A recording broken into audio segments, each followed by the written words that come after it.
আজকে মো ইলিশ মাছের কাঁটা দিয়া কাঁচকলা রাঁধবো বুঝছো। হ্যাঁ তোমরা দেখো কেমনে রান্ধি। এই গরমকালে এ খাইতে খুবই মজা। এই পেঁয়াজ দিছি, লবণ দিছি, তেল দিছি, ভাজা ভাজা করবো বুঝছো। ভাজা ভাজা কইরা এরপর ইলিশ মাছের কাঁটা দিয়া রাঁধবো দেখো যে স্বাদ হয়। ইলিশ মাছের কাঁটা দিয়া তোমরা কাঁচকলা রাইন্দা দেখো যে স্বাদ হয়, আঙ্গুল চাটবা। এই টমেটো মুই দিয়া দিলাম, এখন কষামো বুঝছো।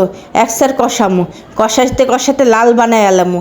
এই মরিচ দিছি, হলুদ দিছি, তারপর এলো জিরার গুঁড়া দিমু, সব দিয়ে আবার একটু কষামো। কষাইয়া এই গরমকালে সবজি দিয়ে তরকারি রাইন্দা খাইতে খুব মজা বুঝছো। মোরা ইলিশ মাছের ল্যাঞ্জা মাথা দিয়ে আছে না, ওইয়া দিয়ে বানাইছি, খুব মজা। তোমরা রাইন্দা খাইও দেখবা না, টেস্ট পাবা। এই কলাটা দিয়া দিছি, কলাটা হলুদ মাখাইয়ে ভালো মতো দোবা বুঝছো। হেবা একো দেখো কলাটা দিয়া দিছি, আর কলাটা দিয়ে হেরপর কষামো। কষাইয়া একটু পানি দিয়া দিলাম, পানি দিমো একটু সেদ্ধ হইতে বুঝছো মনুরা। এখন মোর এটা হইয়া যাইবে বুঝছো। এবার ফুটবে দেখবা, নেতে ফুটলেই হইয়া যাইবে। তোমরা যদি ঘরে রাঁধতে চাও এ রাঁধতে পারো, মজা অনেক স্বাদ পাইবে। খুদা হাফেজ।